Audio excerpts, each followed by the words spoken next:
Hello friends. तो आज के वीडियो में मैं बात करने वाला हूं कि क्या किसी भी स्टूडेंट को या किसी को भी 2021 में या 22 के जनवरी इनटेक के लिए भी क्या आपको पढ़ाई प्लान करनी चाहिए या नहीं करनी चाहिए। तो बाय द वे यहाँ पे पूरा मेरा पर्सनल ओपिनियन रहेगा, मेरे कुछ एक्सपीरियंसेस मैं शेयर करूंगा और कम्प्लीटली मेरी अपनी ओपिनियन इसमें रहेगी। अगर आप में से कोई भी मेरे साथ अगर एग्री ना करे मेरी ओपिनियन के साथ या मेरे एक्सपीरियंस के साथ, तो मैं पहले से ही आप लोगों से सॉरी बोलता हूँ। बट ये मेरा पर्सनल व्यू रहेगा और हो सकता है कि आज की वीडियो थोड़ी सी लंबी हो जाए। तो आप में से जो लोग भी लंबे वीडियो नहीं पसंद करते हैं, प्लीज़ वॉच इट फुल, क्योंकि हो सकता है कि आपको इसमें से कुछ इन्फॉर्मेशन मिले या कुछ चीज़ें आपको इसमें से यूज़फुल जानने को मिल जाए। तो बाय द वे जो लोग मुझे नहीं जानते उनको मैं बता दूं, मेरा नाम है ईशान मलिक और मैं यहाँ यूके में स्टूडेंट्स की हेल्प के लिए वीडियोस बनाता हूँ और मेरे से बनती हर तरह की कोशिश करता हूँ उनकी हेल्प करने की। तो प्लीज़ सब्सक्राइब द चैनल जो भी मेरे को पहली बार देख रहे हैं। अब शुरू करते हैं आज का टॉपिक।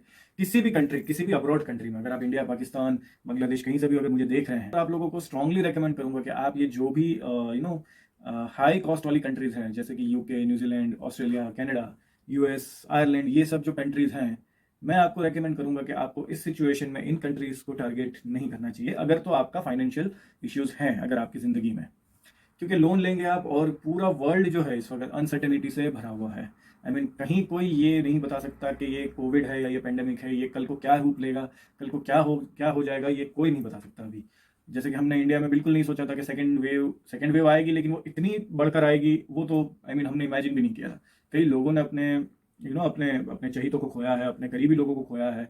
एंड ये सिचुएशन अब मुझे पर्सनली ऐसा लगता है कि ये कोविड से रिलेटेड जो सिचुएशंस है, ये पूरी दुनिया में अभी और 1 साल 1.5 साल तक तो बनेगी। और जितना हमने वैक्सीन के बारे में सुना है या पढ़ा है, अगेन मेरी ये हो सकता है कि मैं गलत हूँ, कि वैक्सीन 100% तो एफिशिएंट है नहीं। ये कोई कोविड को 100% रोकने में या खत्म करने में तो इतनी इतनी कारगर नहीं है। हम ये जितनी भी वैक्सीन अभी तक लॉन्च हुई है, ये बस कोविड को थोड़ा इसको थोड़ी कम जानलेवा बना रही है। एंड कहीं ना कहीं इसको थोड़ा स्प्रेड कम रोकने से कम होने में मदद कर रही है ये जितनी भी वैक्सीन आई हैं। लेकिन जैसे पोलियो की एक एक वैक्सीन है, जो पोलियो आप लगाते ही पोलियो आपको होता ही नहीं है उसके बाद, इस तरह की वैक्सीन की एफिकेसी शायद अभी तक नहीं है मार्केट में। हो तो आई डोंट नो, मुझे जितना पता है अभी तक या जितना मैंने समझा है इस पूरे पैंडेमिक सिचुएशन को, उस बेस पर ही मैं अपनी असम्पशन बना रहा हूँ। अगर मैं गलत हूँ तो आप लोग प्लीज़ मुझे कमेंट में बताइएगा कि आप गलत हैं और ये इस तरह की बात है। तो मैं इस बेस पे आप लोगों को सजेस्ट कर रहा हूँ कि आप इतनी ये जो हाई कॉस्ट वाली कंट्री है इसको बिल्कुल ना टारगेट करिए, क्योंकि यहाँ पे सिर्फ पढ़ाई का खर्चा ही आपका 10 से 15 लाख तक का पर ईयर का हो जाता है। चाहे आप बैचलर्स कर रहे हैं या मास्टर्स करते हैं, कुछ भी करते हैं, तो ये बहुत ही हाई कॉस्ट होता है अपने इंडियन, पाकिस्तानी, बांग्लादेशी भाइयों के लिए। हमारे लिए ये बहुत बड़ी रकम होती है एंड ये हर किसी के लिए अफोर्ड कर पाना इज़ नॉट पॉसिबल। तो और दूसरी बात कि ये तो सिर्फ पढ़ाई का है, इसके अलावा भी आपका रहने का खर्चा, आपका खाने का खर्चा, आप थोड़ा बहुत जो इधर उधर घूमेंगे, मैं ये नहीं कह रहा हूँ कि आप मटर गश्तियाँ करेंगे, वो सब भी मैं बातें नहीं कर रहा हूँ। थोड़ा बहुत भी जो इधर उधर घूमने जाएंगे, ट्रांसपोर्ट है और छोटा मोटा शॉपिंग रहता है, ग्रॉसरी शॉपिंग रहेगी, जो भी चीज़ें रहेंगी, ये सब खर्चे हैं। अगर मैं अपना यूके के खर्चे की बात करूँ तो मेरा अगर अकोमोडेशन के बाद भी 15 से 20 हज़ार इंडियन रुपीज़ का खर्चा, मकान का खर्चा डिपेंड करता है आप कैसे रहना पसंद करते हैं। मेरा जो ये रूम जो आप देखते हैं हर वीडियो में, it cost me 45,000 per month, Indian rupees की मैं बात कर रहा हूँ। और जिस सिटी में मैं रहता हूँ, लीड्स में, यहाँ पर वैसे भी 350 से शुरुआत होती है एक कमरे की। जो मैं सितंबर में जब आया था तब मुझे इस रेंज से शुरू होते हुए, और हायर में तो आप कितने भी चले जाओ, देर इज़ नो लिमिट, लेकिन मिनिमम रेंज ही मुझे 350 पाउंड की मिल रही थी, जो कि इंडियन रुपीज़ में 35,000 होते हैं। तो 35,000 वो और 15,000 आपका मिनिमम खर्चा है। ये भी मैं ग्रॉसरी और वो सब बोल रहा हूँ, जिसमें आपने एक बार अगर कहीं बाहर खाया, जो कि मैंने खाया है। मैं तो हर महीने अपना अकाउंट्स लिखता हूँ एंड मैनेज करता हूँ, पिछले कई सालों से अपने खर्चे में मैं लिखता आया हूँ, इसलिए मुझे हर महीने का मेरा हिसाब पता होता है। तो इस वजह से मैं बहुत ही श्योर अपना तो आंकड़ा बता सकता हूँ कि मेरा इस महीने का खर्चा आया है कुछ 14,000 इंडियन रुपीज़ में कहें तो 140 पाउंड जितना मेरा इस मंथ का मेरा एक्सपेंस हुआ है। जबकि मैंने इसमें 2 बार बाहर भी खाया था एंड बाकी तो मैं ग्रॉसरी पर ही हूँ अपनी जो भी है। तो खैर, ये मेरा खर्चा है, हो सकता है आपका इससे कम भी हो सकता है आपका इससे ज़्यादा भी हो, लेकिन 100 पाउंड्स तो इससे कम तो मुझे नहीं लगता कि आपका कभी भी होने वाला है। तो खैर, ये खर्चे हैं यहाँ पर कि आपके 40 टू 50,000 जितना आपका मिनिमम खर्चा हो सकता है, या इससे कम भी हो सकता है। तो ये और पढ़ाई, आप क्या इतना सब कुछ अफोर्ड कर सकते हैं इस पेंडेमिक के टाइम में, जहाँ पर आपके पास, क्या कहेंगे, आपकी फैमिली में एक मोटा पैसा होना बहुत ही ज़रूरी है। अगर आप इस सिचुएशन में एक बार भी हॉस्पिटल में एडमिट हुए, इंडिया के हॉस्पिटल में, पाकिस्तान मुझे नहीं पता है, लेकिन मोस्ट प्रोबेबली पाकिस्तान का भी मेडिकल सिस्टम शायद इसी तरह का होगा। अगेन मैं अजम्पशन लगा रहा हूँ, अगर मेरा कोई पाकिस्तानी भाई या बहन इस वीडियो को देख रहे हैं तो वो भी मुझे करेक्ट कर सकते हैं कि हमारी कंट्रीज जो हैं यहाँ पर प्राइवेट मेडिकल सिस्टम की ज़्यादा वो कल्चर है, या कहें कि ज़्यादा ये सिस्टम बना हुआ है।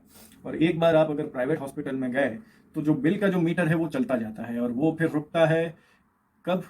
मोस्ट प्रोबेबली तो जब पर्सन की सांस रुकती है तब रुकता है, या तो फिर जब तक आपकी जेब खाली ना हो जाए तब तक वो मोस्टली रुकता नहीं है। ये यूजुअल कल्चर है हमारे हमारे मेडिकल सिस्टम का। आपको यानी कहें कि आज की डेट में अगर इंडिया में मैं कहूँ कि आपको अगर सर्दी जुकाम भी होते हैं तो मोस्ट प्रोबेबली आपको 2000 का खर्चा तो सिर्फ सर्दी जुकाम का हो जाता है।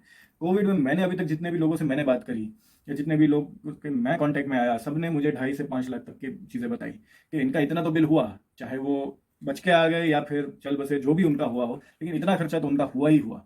तो इस सिचुएशन में क्या आप लोग इतना बड़ा पैसा कहीं भी फंसाना अगर अफोर्ड कर सकते हैं तो डेफिनेटली यू शुड कम।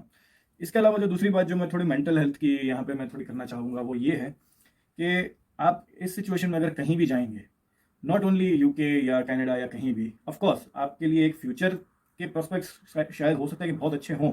हम भी जब यूके आए थे तो हमने यही सोचा था कि भाई ब्रेग्जिट हो चुका है और यहाँ पर मैन पावर की कमी होने वाली है, तो हमें जॉब्स आसानी से मिलेगी। प्लस मेरा अपना 9 साल का आईटी का बैकग्राउंड है, मैंने सॉफ्टवेयर इंजीनियर, प्रोजेक्ट मैनेजर और बहुत से और बहुत सी कंट्रीज में भी मैंने काम किया हुआ था। तो मैं इस सिचुएशन मैं इस तरह से बहुत कुछ सोच के आया था। लेकिन जो फिलहाल जो ये कोविड की सिचुएशन है इसने मुझे भी हल्का तो डराया है कि जॉब मार्केट खुला नहीं है, यहाँ भी अभी खुल रहा है लेकिन कंप्लीटली खुला नहीं है, क्योंकि और फिर से कब लॉकडाउन लगेगा, कब यहाँ पे क्या वेव आएगी फिर से, कुछ किसी को पता नहीं है। तो बिजनेसेस भी धीरे धीरे खुल रहे हैं and there is completely uncertainty यहाँ पर। और मैं कहूँ कि मेरे जो भी क्लासमेट्स हैं, हमने बातें भी करी हैं, और हम भी थोड़े कॉशियस तो है कि भाई कि आगे हम क्या करेंगे। पढ़ाई तो अभी हमारी सितंबर में ख़त्म हो जाएगी, उसके बाद जॉब कैसे अप्रोच करना है, कहाँ मिलेगी हमें जॉब, हमें अभी कुछ क्लियर नहीं है। जो ऑब्वियसली आप बैचलर खत्म करते हैं उसके बाद भी आपकी ज़िंदगी में जिस तरह की अनसर्टेनिटी होती है, उसी तरह की अनसर्टेनिटी अभी भी मेरी लाइफ में है। जबकि मैं इतना कॉन्फिडेंटली यहाँ पर आया था ये सोच के कि मेरा इतना एक्सपीरियंस है और मेरे को तो फट से जॉब मिलेगी एंड पार्ट टाइम जॉब भी बहुत ईजिली मिल जाएगी एंड दिस एंड दैट। तो बाय द वे मुझे यूके में भी अभी तक तो कोई पार्ट टाइम जॉब मिली नहीं है। मेरी एक जॉब है जो मैं इंडिया में कर रहा था, वही की वही मैं यहाँ पर भी कंटिन्यू कर रहा हूँ, जिसके लिए मैं रोज़ सुबह 4 बजे उठता हूँ इंडियन टाइम के अकॉर्डिंग, एंड 4 से 12 जो भी है इंडिया के 9 to 5 के अकॉर्डिंग मुझे यहाँ पे काम करना पड़ता है। तो खैर ये मेरी बातें हैं कि जो मैं कर रहा हूँ। मुझे मेरा वही बात है कि मुझे अभी भी इंडिया की जॉब मिली हुई है लेकिन यूके की नहीं मिली। तो खैर ये यहाँ पे सीन हो रहे हैं। तो कम्प्लीटली जॉब मार्केट की अनसर्टेनिटी है, अभी भी यहाँ पर है जो हमें लग रही है। मे भी ना भी हो, अगर आप लोगों को लगता है कि ऐसा नहीं है तो आप लोग वो भी मुझे कमेंट में बता सकते हैं, या आप लोग अपना कोई एक व्यू शेयर कर सकते हैं मेरे साथ कि भाई मैं ये अप्रोचेज अडॉप्ट कर सकता हूँ जिस वजह से मुझे यहाँ पर यूके में बेटर जॉब मिल सकती हो, या जो भी यूके से इस वीडियो को देखने वाले हैं या देख रहे हैं उनके लिए मैं बता रहा हूँ। तो एक और बात जो जो मैं अपने मेन तो मैं मेंटल हेल्थ की बात करने वाला था कि वो यही कि मैं यहाँ पर आ गया बीच में एक, जब यहाँ पे लॉकडाउन लगा था जनवरी में, जब यहाँ पे मेजर लॉकडाउन लगा और वो अनसर्टेन पीरियड तक लगा हुआ था, तो उसने मुझे मेरे मेंटल हेल्थ पे तो बहुत अफेक्ट किया था। मैं बिल्कुल नहीं चाह रहा था कि मैं यहाँ पर रहूँ, एंड मैं ये नहीं था कि मैं कोविड से नहीं डरता था। मैं ये था कि भाई अगर पेंडेमिक बहुत है और बहुत बीमारी है और ये सब है, तो बेटर है कि इस टाइम पर तो मैं अपनी फैमिली के साथ रहूँ, जो कि मैं जा ही नहीं पाया। कभी फ्लाइट कैंसिल, मेरी जो एक बुकिंग थी वो कैंसिल हो गई, फ्लाइट कैंसिल हो गई, उसके बाद मुझे कभी नई बुकिंग मिली नहीं है। वो पैसा भी अभी तक मेरा एयर इंडिया से वापस नहीं आया है। मैं कई बार लिख चुका हूँ। अगर आप में से कोई अगर इस चीज़ पे भी मेरी हेल्प कर सकता है तो प्लीज़ मुझे बताइएगा कि भाई मैं एयर इंडिया से अपने पैसे कैसे जल्दी वापस ले सकता हूँ। आज इस बात को भी 3 महीने हो चुके हैं। तो खैर वो पैसा भी नहीं आया है अभी तक, और अभी भी अगर मैं आज भी जाना चाहूँ तो कुछ ना कुछ बैन या कुछ ना कुछ चलता ही रहता है। अब अगर मैं जाऊँ और जब भी मुझे वापस आना हुआ तो 2 लाख रुपये एक्स्ट्रा मुझे भी देने पड़ेंगे यूके गवर्नमेंट को for hotel quarantine and all. तो खैर, और इसी बीच में मेरे 2 दोस्त गए थे इंडिया वापस, किसी ना किसी वजह से वो दोनों गए थे वापस, and they are very fortunate कि रेड लिस्ट और ये सब जो चीज़ें शुरू हुई उससे पहले ही दोनों वापस आ चुके थे। तो कहेंगे उनका नसीब भी बहुत अच्छा रहा कि उनको जाने भी मिला और फिर टाइम पे वापस आने भी मिला, लेकिन मेरे साथ वो नहीं हुआ। तो खैर ये तो उस सिचुएशन में जो मेरी मेंटल कंडीशन थी वो बहुत ही ज़्यादा ख़राब हो गई थी। मैंने एक कहेंगे मिनी डिप्रेशन जैसा भी, वो बहुत छोटा फेज था, आई थिंक 10-15 दिन का ही था, ज़्यादा नहीं था।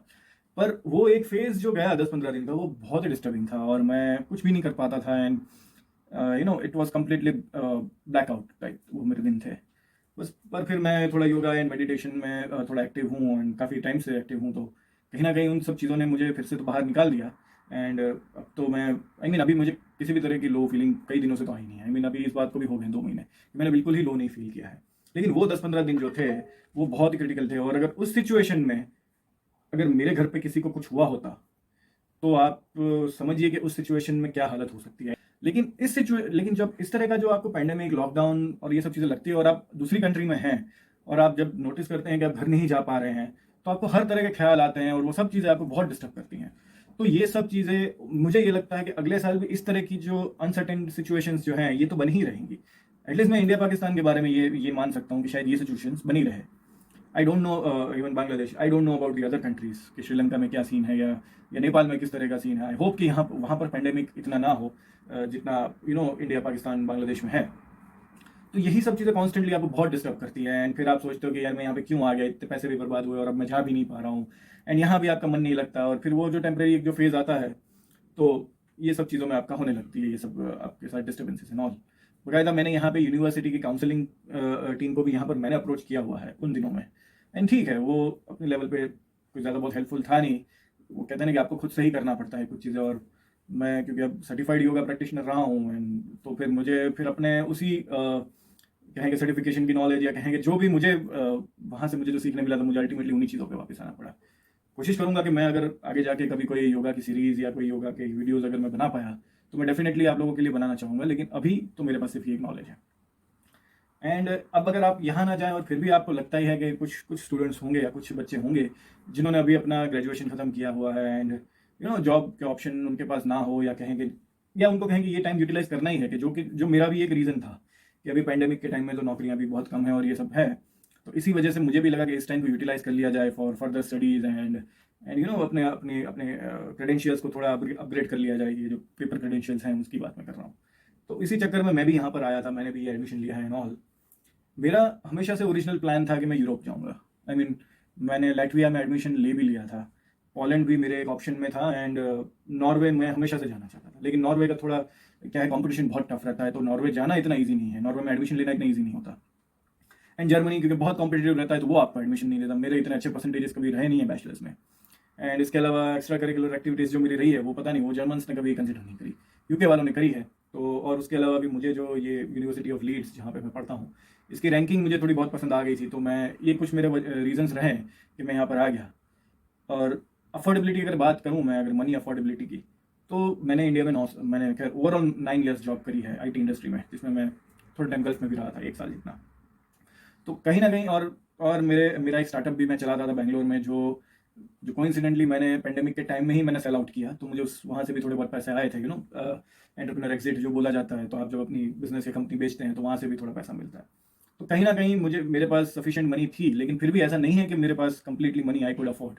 मुझे अपने फैमिली से पैसे लेने ही पड़े क्योंकि ये एक once in a lifetime opportunity जैसी बात थी। और अब मैं थोड़ा एज कॉन्शियस हो चुका था ज़िंदगी में कि भाई अब एज बढ़ती जा रही है एंड दिस एंड दैट। तो इस वजह से मैंने अपना ये एडमिशन उसी वक्त सिक्योर किया एंड मुझे यूँ लगा कि मुझे टाइम वेस्ट नहीं करना है। मैं ये समझता हूँ कि कई बच्चे ऐसे होंगे जो इस सिचुएशन में होंगे कि जिनको भी ये लगता होगा कि time is money and time को वेस्ट ना किया जाए एंड दिस एंड दैट। लेकिन मैं फॉर्चुनेट था कि हमें लोन नहीं लेनी पड़ी है। अगर आपके पास भी वो लग्जरी है, अगर मैं उनके लिए साफ बोलूँगा कि जो मेरा ओरिजिनल प्लान था मैं आपको अभी भी वही सजेस्ट करता हूँ कि आप इटली है या जर्मनी है या नॉर्वे हो गया, लैटविया हो गया, पोलैंड हो गया, इस तरह की जो यूरोपियन कंट्रीज़ है, आप अगर यहाँ पे कोशिश करें तो ये कंट्रीज़ में जो पढ़ाई है वो इंडिया से भी सस्ती है और इंडिया से तो अच्छी ही है। आपका पोलैंड में हार्डली 3 लाख में मास्टर्स हो जाता है। इवन मेरे एक जानने वाले हैं, उनका बेटा जर्मनी में पढ़ाई कर रहा है, वो बैचलर से ही वहाँ पे उन्होंने उनको भेज दिया है, तो उनकी भी फीस ना के बराबर है। हाँ, लेकिन बस ये एक है कि आप अगर बैचलर करने जा रहे हैं इन यूरोपियन कंट्रीज़ में तो आपको लोकल लैंग्वेज में पढ़ना पड़ेगा। अगर जर्मनी जा रहे हैं तो जर्मन में पढ़ना पड़ेगा, इटली जा रहे हैं तो हो सकता है आपको इटालियन में पढ़ना पड़े। फ्रांस तो ऑब्वियसली फ्रांस और यूके का तो फीस लेवल फीस स्ट्रक्चर एक सही है, लेकिन फ्रांस में भी कुछ ना कुछ पब्लिक यूनिवर्सिटीज़ हैं जो आपको 300 यूरोस पर ईयर या पर सेमेस्टर की कुछ आपकी फीस रहती है। ये सब फीस ना के बराबर होती है और प्लस आपको इंटरनेशनल एक्सपोजर मिलेगा।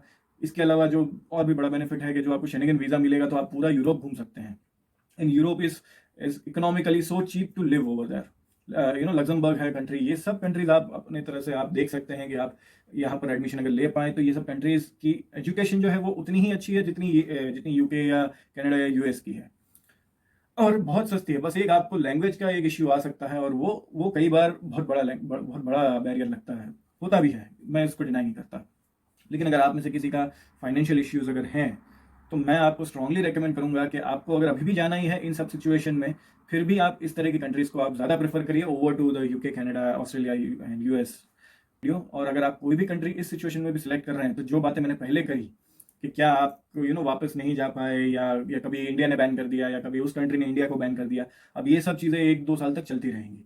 अगर आप ये सब चीज़ों को अफोर्ड कर सकते हैं, आपको लगता है कि हाँ आप मेंटली इतने स्ट्रांग हैं, तो डेफिनेटली आपको इस टाइम पे, पेंडेमिक के टाइम में तो स्पेशली, आपको ये मौके नहीं गंवाने चाहिए। अगर आपके पास जॉब नहीं है कोई अच्छी, या कहेंगे अगर आपका इंडिया या पाकिस्तान में कोई इस तरह का बिजनेस अगर वो है जो घाटे में जा रहा है या कुछ ऐसा हो रहा है, तो आपको डेफिनेटली एक स्टडी के ऑप्शन को भी कंसिडर करना चाहिए।